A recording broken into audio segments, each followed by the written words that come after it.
Cette présentation est dédiée à la Déclaration universelle des droits de l'animal. Alors, tout le monde parle du droit des animaux de façon relativement abstraite. Il est dommage de ne pas comprendre et ne pas savoir qu'il existe cette Déclaration universelle qui a été révisée en 1990. En tout cas, maintenant, elle est vraiment mise en place. Donc, l'idée de cette présentation, c'est d'analyser ces articles. Ils sont 10 à composer cette déclaration. Alors, commençons par le premier. L'article premier dit que tous les animaux ont des droits égaux à l'existence dans le cadre des équilibres biologiques. Cette égalité n'occulte pas la diversité des espèces et des individus. Alors, c'est assez intéressant parce qu'on voit bien que on a tout de suite la notion de droit, la notion d'équilibre biologique et celle de diversité des espèces qui sont dans le même article. Cela veut dire en fait qu'il ne faut pas simplement protéger une catégorie d'espèces au détriment d'une autre. Il faut essayer de trouver un équilibre biologique. Dans tous les cas, on voit que on est dans un cadre qui devrait être défini par l'harmonie. L'article 2 est très simple, c'est toute vie animale a droit au respect. Alors, vous voyez que cette fois, on a la notion de respect. On ne peut pas gérer la vie d'un animal en considérant qu'il ne compte pas. Dans l'histoire de l'humanité, on l'a vu aussi même à l'égard des hommes. Donc on est enfin arrivé à ce niveau-là. L'article 3 est composé de 3 paragraphes. Alors le premier concerne ce fait. Aucun animal ne doit être soumis à de mauvais traitements ou à des actes cruels. Alors c'est intéressant, pourquoi?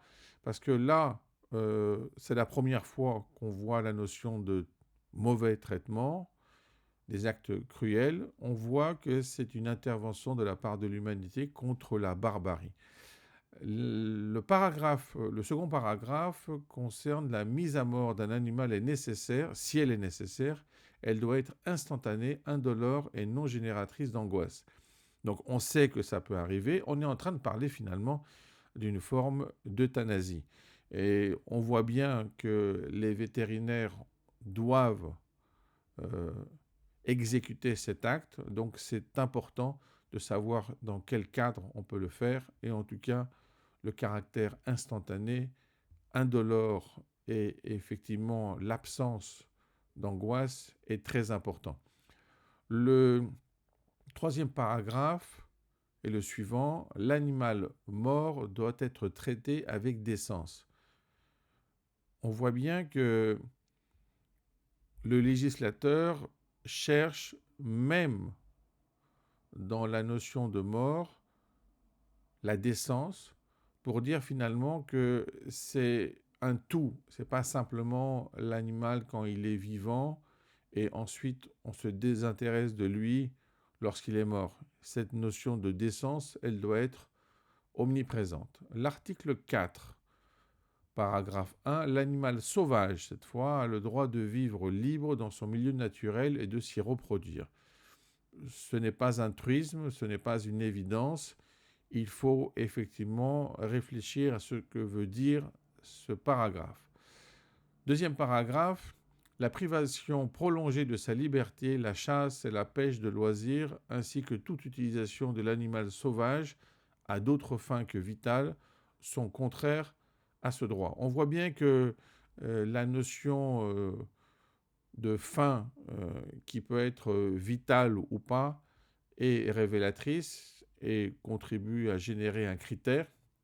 Ce qui est important, c'est qu'on ne peut pas simplement s'amuser avec les animaux alors que cela peut entraîner leur mort à partir du moment où il n'y a aucune nécessité. L'article 5, 4 paragraphes constituent cet article. Le premier est le suivant.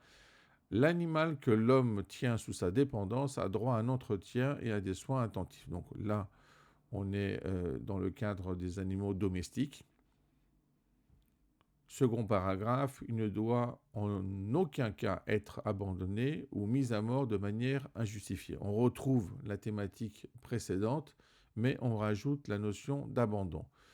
Troisième paragraphe, toutes les formes d'élevage et d'utilisation de l'animal doivent respecter la physiologie et le comportement propre à l'espèce.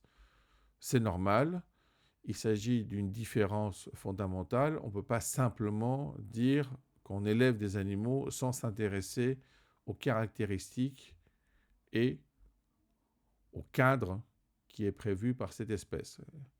Quatrième paragraphe, les exhibitions, les spectacles, les films utilisant des animaux doivent aussi respecter leur dignité et ne comporter aucune violence.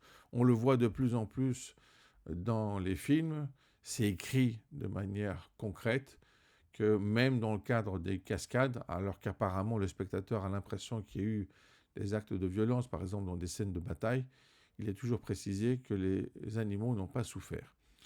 Article 6, paragraphe 1. L'expérimentation sur l'animal impliquant une souffrance physique ou psychique viole les droits de l'animal. Pour ma part, c'est important d'avoir rajouté aussi psychique et pas seulement physique. Ça a l'air d'être très clair, la souffrance physique, la souffrance psychique est différente. Donc, il faut bien la mettre en évidence, la mettre en exergue, parce qu'on parle d'expérimentation, et donc là, la barbarie, elle n'a a priori pas de limite. C'est pour ça qu'il vaut mieux encadrer tout ce qui est possible dans ce domaine. Second paragraphe, les méthodes de remplacement doivent être développées et systématiquement mises en œuvre. Donc l'idée, c'est en réalité d'éviter l'expérimentation sur l'animal. Personnellement, je préférais qu'il n'y en ait pas du tout. Si c'est possible, dès que c'est possible, trouver des méthodes de remplacement, c'est vraiment l'idéal. L'article 7, tout acte impliquant sans nécessité la mort d'un animal et toute décision conduisant à un tel acte constitue un crime contre la vie. C'est important de le caractériser comme crime, parce qu'on pourrait penser que comme il s'agit d'un animal, cela n'a pas la même valeur. Là, il s'agit bien d'un crime. L'article 8, paragraphe 1, tout acte compromettant la survie d'une espèce sauvage et toute décision conduisant à un tel acte constitue un génocide, c'est-à-dire un crime contre l'espèce.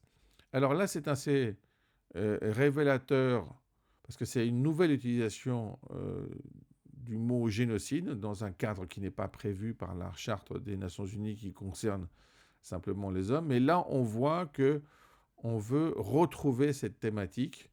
Et on le voit aussi par la suite dans le paragraphe 2, le massacre des animaux sauvages, la pollution et la destruction des biotopes sont des génocides. Donc, vous voyez, c'est une autre vision plus profonde, plus importante. Ce n'est pas simplement un crime, c'est un véritable génocide. L'article 9. Alors, premier paragraphe, la personnalité juridique de l'animal et ses droits doivent être reconnus par la loi. Cela va de soi, mais c'est bien que ce soit écrit. Second paragraphe, la défense et la sauvegarde de l'animal doivent avoir des représentants au sein des organismes gouvernementaux. Donc finalement, c'est le choix de l'échelle de la représentativité. L'article 10, l'éducation et l'instruction publique doivent conduire l'homme dès son enfance à observer, à comprendre et à respecter les animaux. Finalement, c'est une condition de vie commune.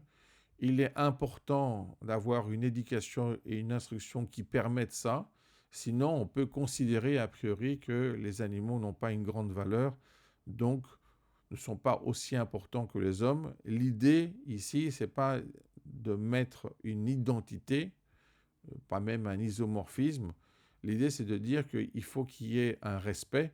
Et pour avoir ce respect, pour observer, pour comprendre, il est nécessaire d'être éduqué et instruit. C'était en fait le but aussi de cette présentation, de savoir que la Déclaration universelle des droits de l'animal existe, alors autant l'utiliser et l'appliquer.